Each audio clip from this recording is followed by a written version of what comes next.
नीलकंठ पक्षी की 8 ज्ञान की बातें। जो भी सुन लेता है वो कभी गरीब नहीं रहता। बंधुओं, आज मैं आपके लिए बड़े ही काम की जानकारी लेकर हाजिर हुआ हूँ, इसलिए आपसे मेरा निवेदन है कि इस वीडियो को पूरा जरूर सुनना।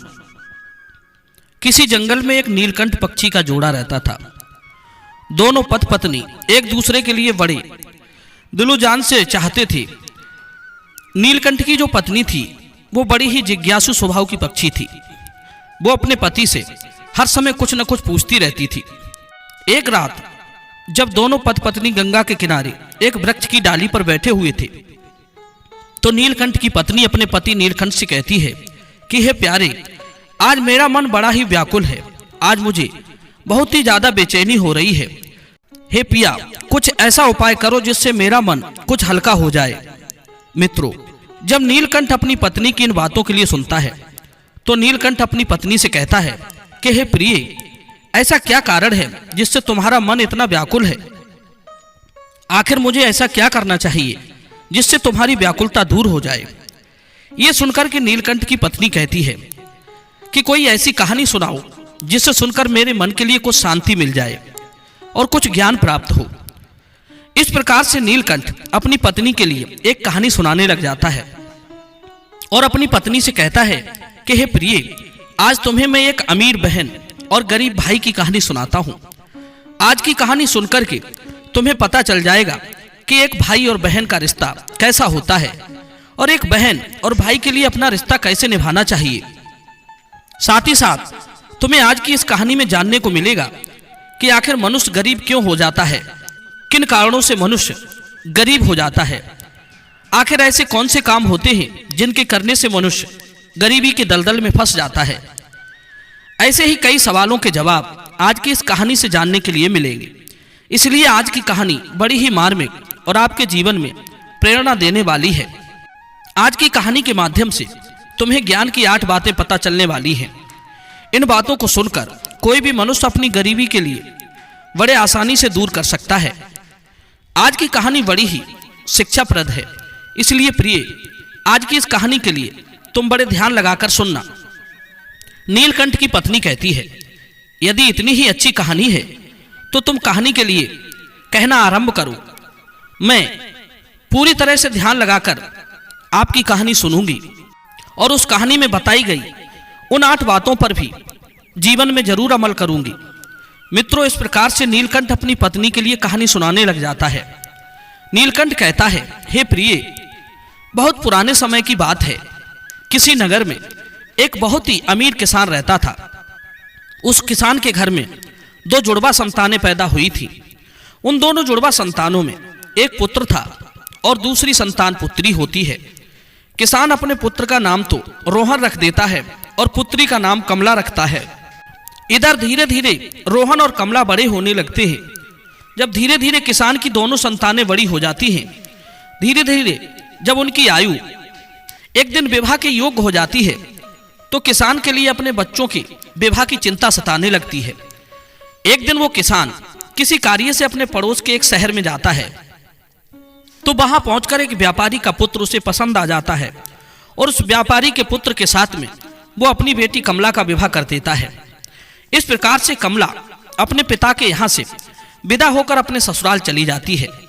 इधर बेटी को विदा करने के बाद में वो किसान अपने पुत्र के विवाह के बारे में सोचने लगता है और सोचता है कि बेटी तो मेरी अपने घर की हो गई, अब मुझे अपने पुत्र का विवाह कर देना चाहिए।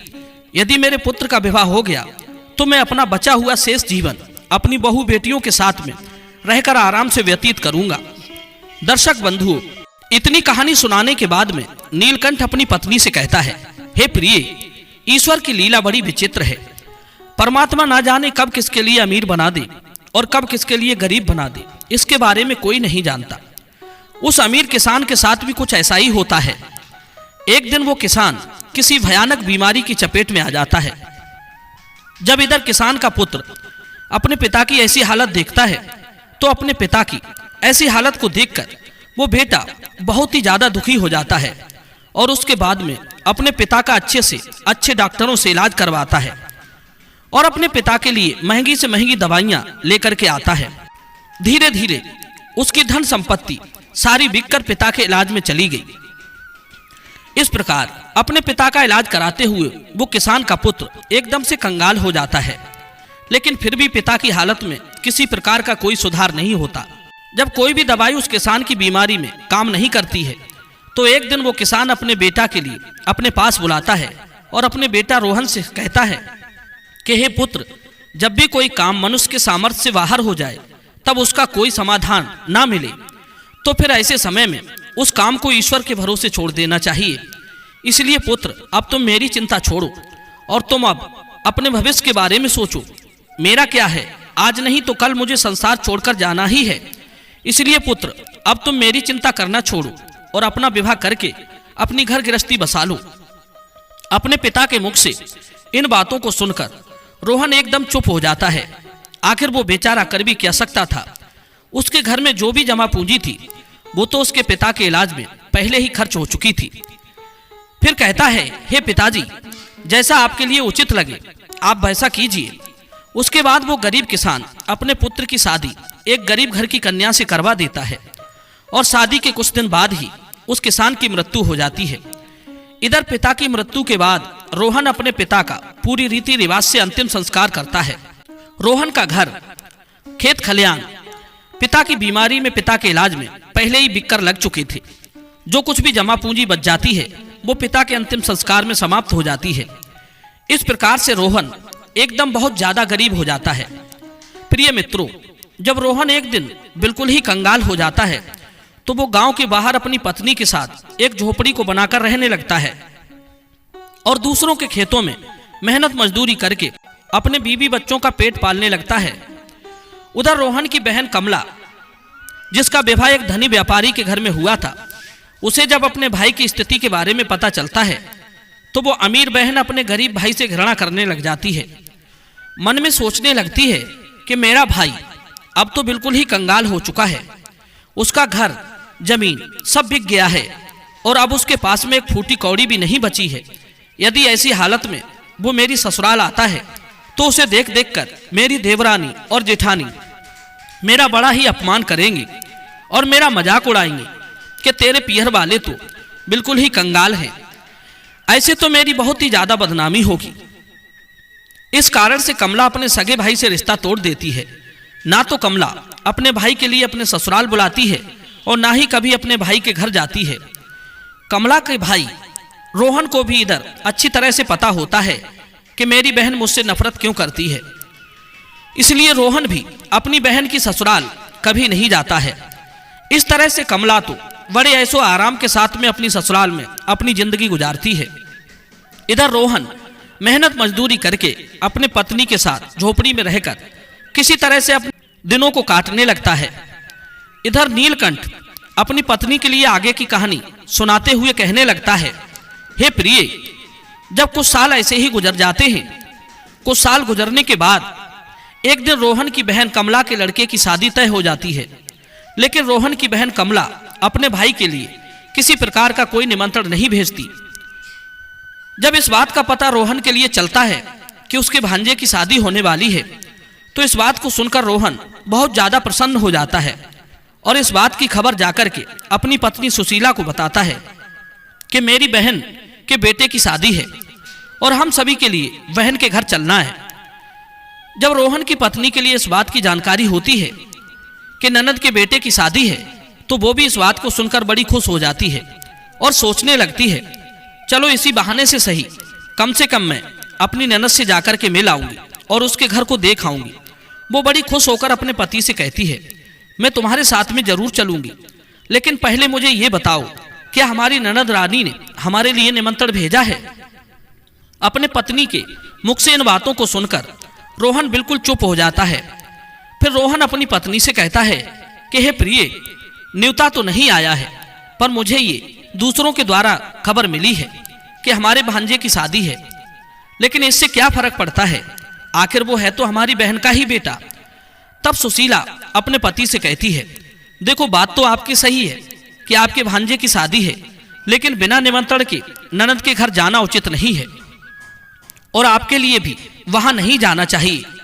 रोहन अपनी पत्नी के लिए समझाता है कि प्रिय, कमला के ससुराल वाले बड़े आदमी हैं उन्हें हमारी याद नहीं रही होगी, या फिर हो सकता है कि उन्होंने हमें न्योता भिजवाया हो, लेकिन न्योता वाला पर्चा हमारे पास तक नहीं पहुंचा हो।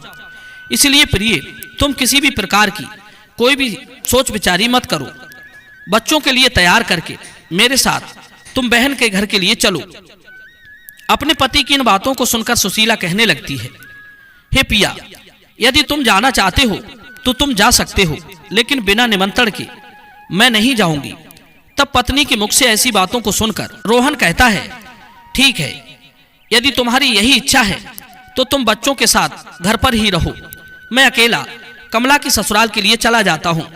यदि ऐसे में मैं भी नहीं गया तो मेरी बहन की देवरानी जेठानी मेरी बहन के लिए बात बात पर ताना मारेंगी और कहेंगी कि खर्चा ना हो जाए, इसलिए तेरा भाई नहीं आया। इतना कहकर के रोहन घर के अंदर से बाहर चला जाता है।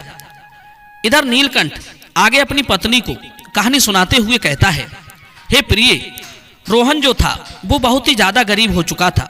उसके पास भात के वस्त्र खरीदने के लिए पैसे नहीं थे, इसलिए वो किसी से पैसे उधार लेता है और उधार लिए हुए पैसों से अपनी बहन कमला और अपने बहनोई के लिए सुंदर सुंदर वस्त्र खरीदता है और उन कपड़ों को लेकर के अपनी बहन की ससुराल के लिए चल देता है। उधर पैदल चलते चलते रोहन के लिए सुबह से शाम हो जाती है।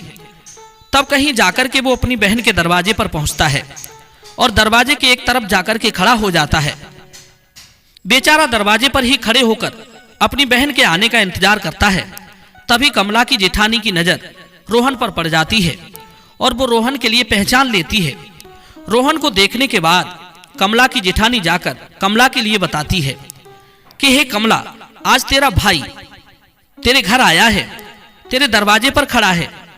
जब कमला इधर अपनी जेठानी के मुख से इन बातों को सुनती है तो वो अपनी जेठानी से पूछने लगती है कि हे बहन, यदि तुमने मेरे भाई के लिए मेरे द्वार पर खड़ा देखा है तो मुझे ये बताओ, मेरा भाई मेरी ससुराल में किस हालत में आया है और मेरे भाई ने आखिर कैसे कपड़े पहने हैं।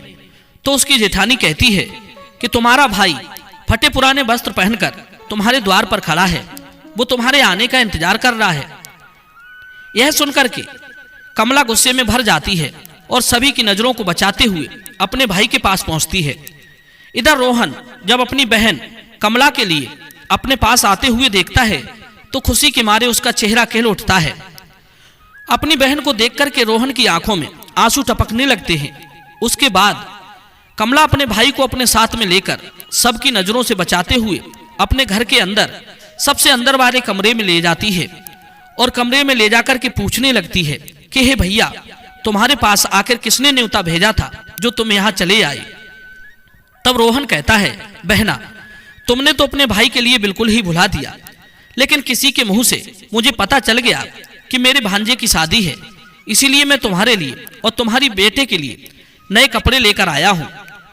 अपने भाई के मुख से इन बातों को सुनकर के कमला कहने लगती है, हे भाई, तुम्हें इस तरीका से बेशर्मों की तरह मेरे घर नहीं आना चाहिए था। तुम इस तरीका से फटे पुराने कपड़े पहनकर मेरे घर तक चले आए, ये मेरे लिए बड़े लाज की बात है। कम से कम अपनी नहीं तो मेरी इज्जत का तो ख्याल करते। कम से कम तुमने मेरे मान सम्मान का ख्याल तो किया होता।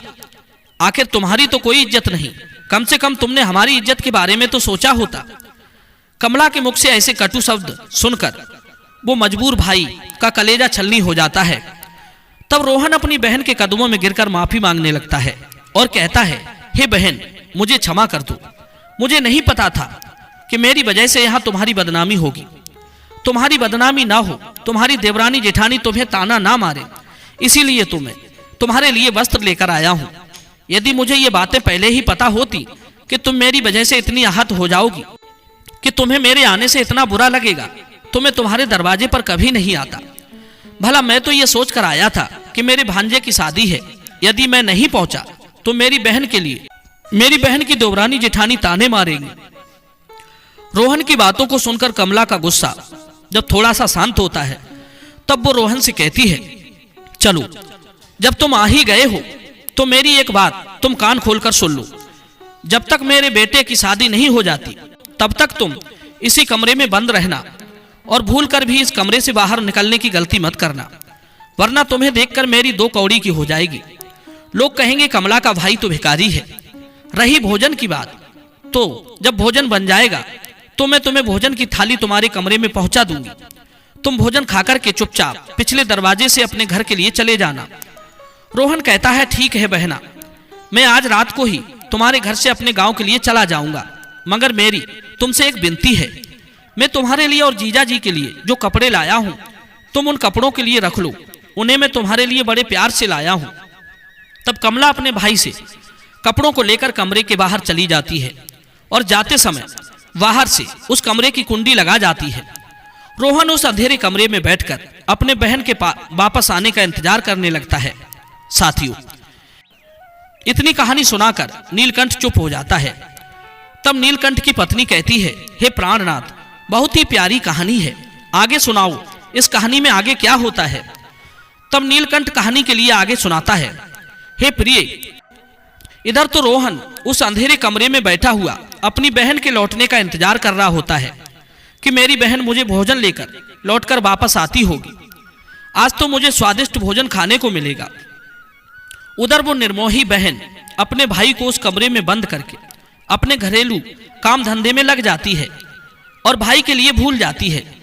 शादी के काम धंधे में इतनी ज्यादा खो जाती है कि अब तो उसे याद ही नहीं रहता कि मेरी माँ का जाया भाई मेरे यहाँ कमरे में बंद है, मेरे लौटने का इंतजार कर रहा है। दर्शक बंधुओं, इधर जैसे जैसे समय बीतने लगता है, भूख प्यास की वजह से रोहन छटपटाने लगता है और उसकी हालत भी खराब होने लगती है। तब रोहन अपनी बहन के लिए आवाज लगाता है, लेकिन उसकी आवाज के लिए कोई नहीं सुनता है।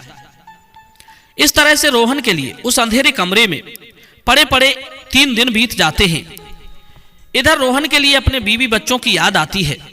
रोहन सोचता है, यदि कोई नहीं आया तो मैं भूखा प्यासा इसी कमरे में मर जाऊंगा। यदि मैं मर गया तो मेरे बीवी बच्चों का भला क्या होगा, मेरे ना होने पर कैसे मेरे बीवी बच्चों का पालन पोषण होगा। रोहन इधर ये सोचते सोचते बेहोश होने लगता है।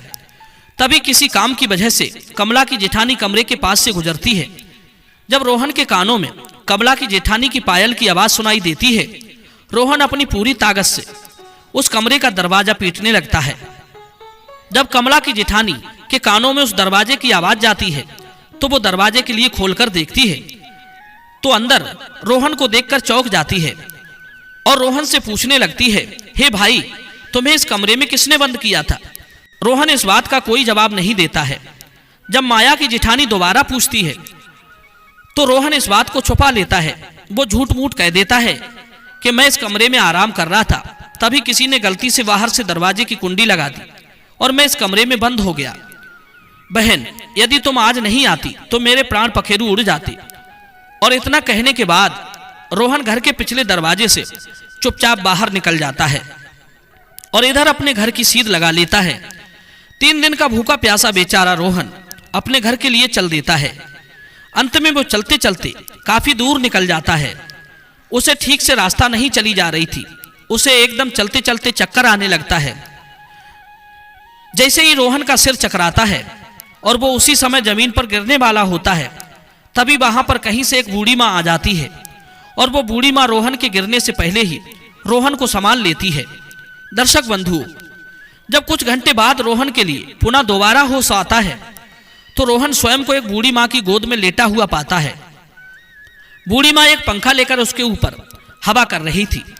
होश आने के पश्चात रोहन खड़ा हो जाता है और खड़े होने के बाद में उस बूढ़ी माँ के लिए प्रणाम करता है और कहता है, हे माँ, तुम कौन हो। मित्रों, इतनी कहानी सुनाने के बाद में नीलकंठ थोड़ा सा विश्राम कर लेता है और विश्राम करने के बाद नीलकंठ अपनी पत्नी के लिए इससे आगे की कहानी सुनाने लग जाता है। नीलकंठ आगे कहता है, हे प्रिय, जिस बूढ़ी माँ की गोद में वो बेचारा रोहन लेटा हुआ था, वो बूढ़ी माँ साक्षात देवी माँ थी।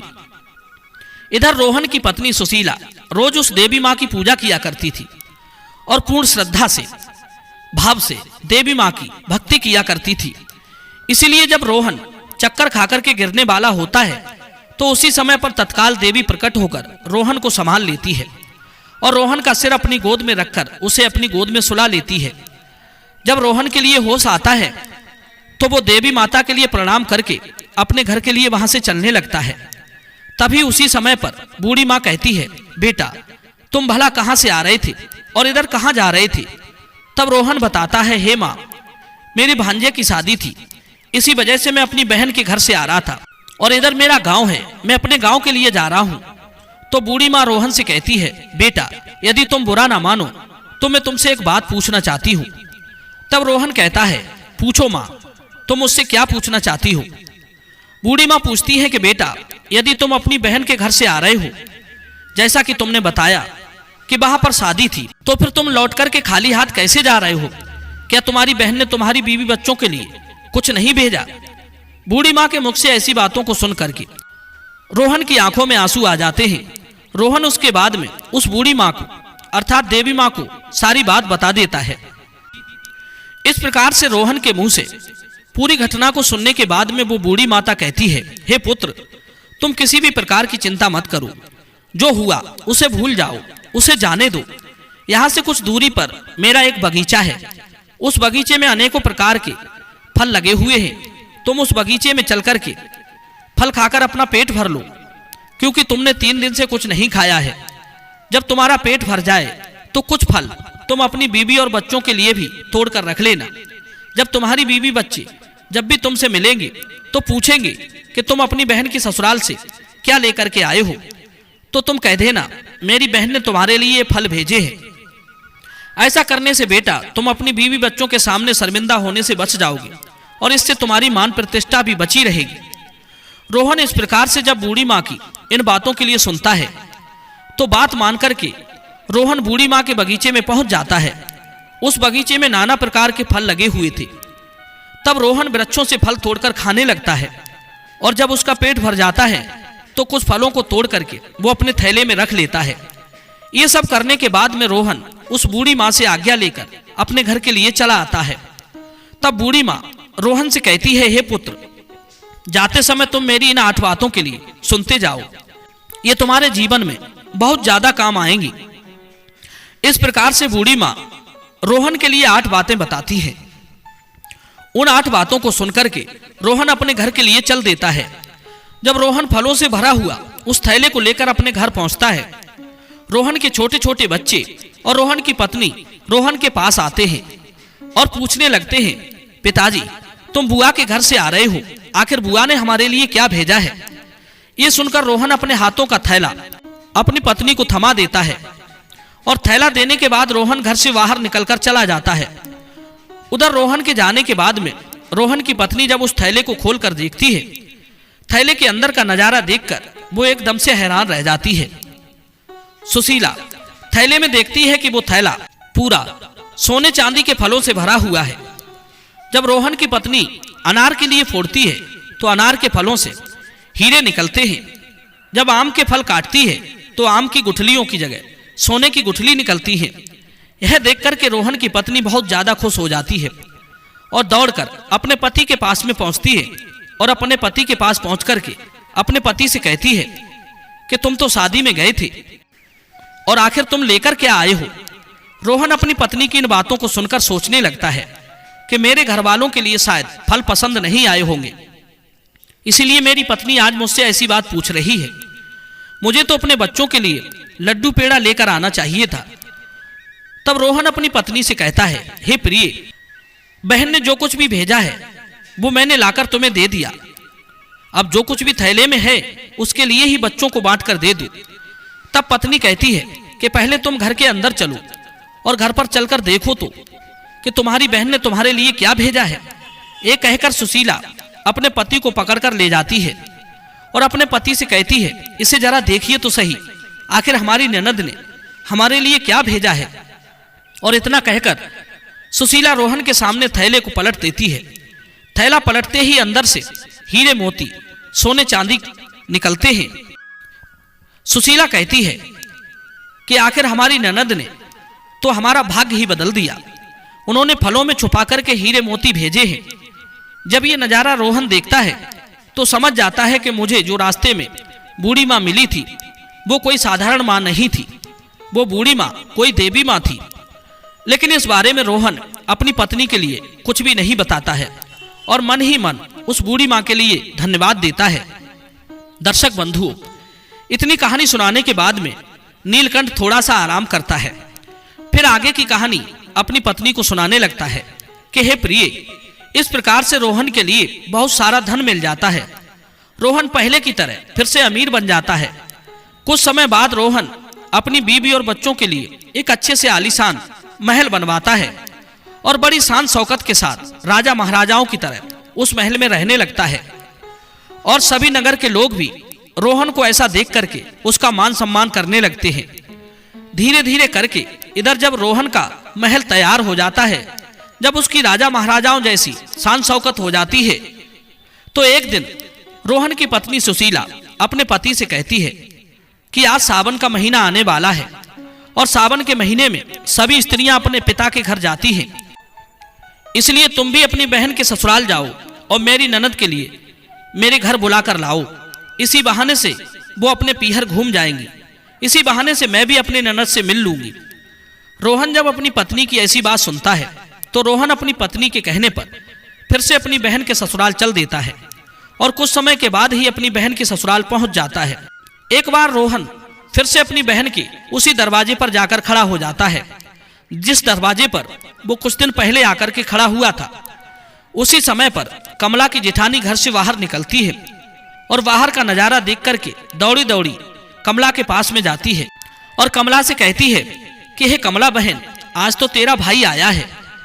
अपनी जेठानी के मुख से इन बातों को सुनकर कमला कहने लगती है, हे बहन, कोई भी भिखारी मेरा भाई नहीं हो सकता, मेरा कोई भाई नहीं है। दरअसल कमला ऐसा इसलिए कह रही थी क्योंकि कमला इस बार भी अपने भाई के लिए भिखारी ही समझ रही थी। लेकिन जब उसकी जेठानी बताती है कि कमला, तुम्हारा भाई आज भिखारियों की तरह नहीं, राजा महाराजाओं की तरह आया है। तुम्हारे भाई को देखकर ऐसा लग रहा है जैसे वो किसी देश का राजा महाराजा हो। तुम्हारे भाई के आगे पीछे 4-4 सैनिक हैं। तुम्हारे दरवाजे पर एक बड़ी सुंदर सजी हुई रथगाड़ी खड़ी है। भला एक बार जाकर तो देखो। कमला जो अपनी जेठानी के मुख से इन बातों के लिए सुनती है तो उसे अपनी जेठानी की बातों पर किसी भी प्रकार का कोई यकीन नहीं होता है और सच्चाई जानने के लिए अपने भाई के लिए छुपकर देखने लगती है। जैसे ही कमला ने अपने भाई के उस रूप के लिए निहारा तो अपने भाई के ठाट बाट को देख करके कमला एकदम चकित रह गई। सोचने लगती है कि कल तक तो मेरा भाई बिल्कुल ही भिखारी था, पहनने के लिए ठीक से वस्त्र भी नहीं थे, फिर अचानक एकदम से इतना अमीर कैसे बन गया। अब तो रोहन की बहन कमला आरती का थाल सजाकर अपने भाई की आरती उतारने लगती है। उसके बाद में कमला अपने भाई के लिए बड़े आदर पूर्वक अपने घर में बुलाकर ले जाती है और अपने भाई से कहती है, रे भैया, मुझे क्षमा कर दीजिए, मेरी वजह से तुम्हें बहुत ही ज्यादा कष्ट और शर्मिंदगी उठानी पड़ी है। अपने बहन के मुख से इन बातों को सुनकर के रोहन कहने लगता है कि बहना, कोई बात नहीं, उस समय पर हमारे दिन कुछ अच्छे नहीं थे, तुम्हारी गलतियों के लिए मैंने तुम्हें पहले ही क्षमा कर दिया था। बहन, अब तुम इन बातों को छोड़ो और मेरे साथ मेरे घर चलने की तैयारी करो। बहन, मैं तुम्हें बुलाने के लिए आया हूँ, अब तुम्हें मेरे साथ में मेरे घर चलना है। तुम्हारी भाभी ने तुम्हें बुलाने के लिए मुझे भेजा है। इतना सुनकर के कमला खुशी खुशी अपने भाई के घर पर चलने के लिए तैयार हो जाती है और तैयार होकर के कमला अपने भाई के रथ में बैठ जाती है। इस तरीका से जब रोहन की बहन अपने पीहर में पहुंचती है तो अपने भाई की शान शौकत को देखकर एकदम से दंग रह जाती है। वो देखती है कि भव्य आलीशान महल है और महल के अंदर अनेक प्रकार के नौकर चाकर लगे हैं और अन्न के भंडार भरे हुए हैं।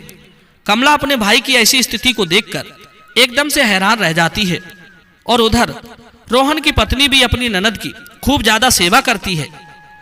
7 दिनों तक अपनी पलकों पर बिठाकर रखती है। रोहन की घरवाली सुशीला के लिए लगता था कि यह सब शान शौकत हमारी नंद की वजह से हुआ है। अपनी ननद की मदद के कारण ही हम इस मुकाम पर पहुंचे हैं, क्योंकि मित्रों, रोहन ने कभी अपनी पत्नी के लिए अपने अमीर होने की बात नहीं बताई थी, क्योंकि वो जानता था कि यह सब कमला की वजह से नहीं, देवी मां के आशीर्वाद से हुआ है। मित्रों, रोहन की पत्नी सुशीला इस बात से अवगत नहीं थी। यह सोचकर के सुशीला अपनी ननद की खूब ज्यादा सेवा करती है और अपनी ननद का खूब ख्याल रखती है। कुछ दिन बीतने के बाद जब रोहन की बहन कमला का ससुराल जाने का समय होता है तो रोहन की पत्नी सुशीला अपने पति से कहती है कि पिया जी, कल तुम्हारी बहन अपने घर जाएंगी, इसलिए तुम बाजार चले जाओ और बाजार जाकर अपनी बहन के लिए कोई अच्छा सा तोहफा लेकर आओ। पत्नी के मुख से इन बातों को सुनकर के रोहन घर से चला जाता है और रोहन एक मोची की दुकान पर पहुंचता है और मोची से कहता है, हे मोची भाई, मुझे अपनी बहन के लिए बोलने वाली जूती बनवानी है। क्या तुम मेरी बहन के लिए बोलने वाली जूती बना सकते हो? मोची कहता है, हे सेठ, मैं बोलने वाली जूती तो बना दूंगा, लेकिन उसके बनवाने की बहुत कीमत लगेगी। तब रोहन कहता है, हे मोची भाई, मैं तुम्हें मुंह मांगा पैसा दूंगा, लेकिन तुम ऐसी जूतियां बना दो, जूतियों के लिए जब भी मेरी बहन पहने और उन्हें पहनकर चले तो वे जूतियां बारी बारी से इन 8 बातों के लिए बोले। इसके बाद मोची के लिए रोहन वो ज्ञान की 8 बातें बताता है, जो बातें बूढ़ी माँ ने रोहन के लिए चलते समय बताई थी। रोहन मोची से कहता है कि हे मोची भाई, अब ज्ञान की बातें मैं तुम्हें बताने जा रहा हूं। इस प्रकार से रोहन बारी बारी से वे बातें मोची को सुनाता है। पहली बात बताता है कि बात ज्ञान की है कहीं, मानव तू मत भूल, होती है अज्ञानता निर्धनता का मूल। दूसरी बात बताता है, समय भरोसे बैठता रहता सदा गरीब, बिना काम बदले नहीं उसका कभी नसीब। आलस कर रहता सदा जो परिवर्तनहीन, वही कर्म कर फिर करे कहत स्वयं को दीन। चौथी बात बताता है, नहीं गरीबी से बड़ा है कोई अभिशाप, हासिल करके ज्ञान को करो दूर अब आप। दोष समय को दो नहीं, नहीं बनो मजबूर, कर्म साधना में जुटो करो गरीबी दूर। छठी बात इस प्रकार बताता है, कर्म कभी करता नहीं कोसे सदा नसीब, भाग्य भरोसे बैठता वो मानव रहे गरीब। सातवीं बात इस तरह से बताता है, अज्ञानी पर ही सदा करे गरीबी वार, विजयी होता युद्ध में ज्ञान सदा हथियार। आठवीं और सबसे आखिरी बात बताते हुए रोहन कहता है कि हे मोची भाई, मेरी बहन जब 8वां कदम रखे तो जूतियां बस यही बात बोले कि पैसों के बाजार में बदल गई तहजीब, धन दौलत से जुड़ रहे रिश्ते हुए गरीब। इधर रोहन मोची से कहता है कि हे मोची भाई, ऐसी 8 बातें बोलने वाली मुझे जूतियां बना दो। जब ये 8 बातें वो जूतियां बोलेंगी और जब मेरी बहन इन बातों को सुनेगी तो उसे अपनी गलती का एहसास होगा कि मुझे पैसे के घमंड में आकर के अपने भाई का ऐसा अपमान नहीं करना चाहिए था।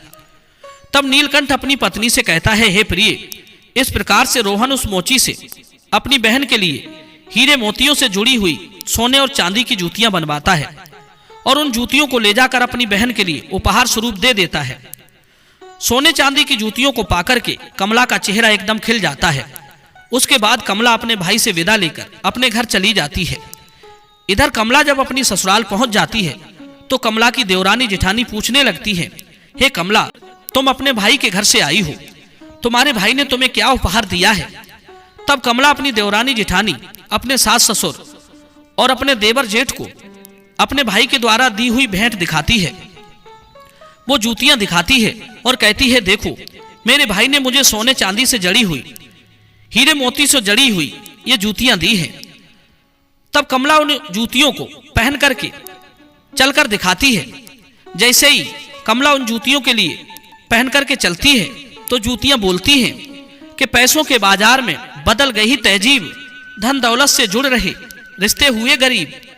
जब कमला इस बात को सुनती है तो उसका सर शर्म से नीचे झुक जाता है और अपने भाई को याद करके एकदम से रोने लगती है। जब देवरानी जेठानी पूछती है कि कमला, आखिर क्या हुआ जो तुम अचानक से रोने लगी, तो कमला अपनी देवरानी और जेठानी के लिए सारी बातें बताती है कि हे बहन, मैंने पैसों के घमंड में आकर अपने भाई से कितना भला बुरा कहा था। मैंने अपने भाई के लिए 1 गिलास पानी तक की नहीं पूछी। देखो, मेरे भाई ने मुझे कितनी कीमती जूतियां बनवा कर दी हैं। अब तो मुझे अपने आप से घृणा होने लगी है, मैं तो जीना नहीं चाहती। तभी कमला की जेठानी उसे समझाने लगती है कि हे बहन, जो भी कुछ हुआ उसे भूल जाओ। आगे से याद रखना, कभी किसी के साथ में ऐसा बर्ताव मत करना, क्योंकि जो व्यक्ति धन दौलत का घमंड करता है उससे माता लक्ष्मी हमेशा के लिए दूर चली जाती है। इसलिए मेरी बातें तुम सदा याद रखना। और इस तरीका से कमला की जेठानी कमला को 8 बातें बताती है कि हे कमला, जो व्यक्ति रात्रि के समय रसोई में झूठे बर्तन रखता है और खाने पीने की चीजों को बर्बाद करता है, ऐसा व्यक्ति बहुत ही जल्दी निर्धन हो जाता है। दूसरी बात, जिस घर में घर की स्त्रियों का अपमान होता है, उनकी इज्जत नहीं की जाती, उस घर में देवी लक्ष्मी ज्यादा दिनों तक नहीं रुकती। तीसरी बात, जिस घर की स्त्रियां सूर्यास्त होने के बाद अपने घरों में झाड़ू लगाती हैं, चूल्हा चौका करती हैं, ऐसे परिवार के लोग बहुत जल्दी गरीब हो जाते हैं। चौथी बात, जिस घर परिवार में पैसों की कदर नहीं की जाती, बेफजूल कार्यों में पैसे बर्बाद किए जाते हैं, ऐसे घरों से भी माता लक्ष्मी रूठ कर चली जाती है। पांचवी बात, जो लोग पैसे आने के बाद में उस पैसे से दूसरों के मान प्रतिष्ठा के लिए ठेस पहुंचाते हैं या फिर अपने धन के बलबूते पर दूसरे लोगों के लिए परेशान करते हैं, ऐसे लोगों के घरों से भी माता लक्ष्मी बहुत जल्दी विदा ले जाती हैं। छठी बात, जिस घर के लोग अपने कर्तव्यों का पालन नहीं करते, जो अपने कार्यों को कल पर टालते रहते हैं, उन लोगों के घरों से भी माता लक्ष्मी रूठ जाती है। सातवीं बात, जिस घर परिवार के लोग अपने से बड़े लोगों की इज्जत नहीं करते, अपने से बड़ों का कहना नहीं मानते या फिर अपने से बड़ों से कटु शब्द बोलते हैं, ऐसे लोगों के लिए भी गरीबी का सामना करना पड़ता है, उन्हें गरीबी देखनी पड़ती है। आठवीं और अंतिम बात, जिस घर परिवार के लोग अपने मेहमानों का सम्मान नहीं करते, अपने मेहमान का आदर भाव नहीं करते या फिर अपने दरवाजे से किसी याचक को खाली हाथ लौटा देते हैं, ऐसे लोगों से भी माता लक्ष्मी नाराज होकर चली जाती है। इस प्रकार से कमला की जिठानी कमला के लिए ये 8 बातें बताती है और अपनी देवरानी से कहती है कि हे बहन, मेरी इन 8 बातों के लिए हमेशा गांठ में बांध कर रखना। मित्रों, इधर नीलकंठ कहता है, इस प्रकार रोहन की बहन कमला एकदम से बदल जाती है। उसे समझ आ जाता है कि माया तो आनी जानी है, माया पर कभी घमंड नहीं करना चाहिए। ये ईश्वर न जाने कब किसके लिए गरीब बना दे और कब किसके लिए अमीर बना दे, इस बात का किसी के लिए पता नहीं है। उसके समझ में यह भी आ जाता है कि पैसे के घमंड में आकर कभी भी किसी का अपमान या अनादर नहीं करना चाहिए। तो मित्रों, इस कहानी के विषय में आपके क्या विचार हैं, अपनी प्रतिक्रिया कमेंट में दीजिए। मिलते हैं आपसे अगली वीडियो में। आप सभी का बहुत बहुत धन्यवाद।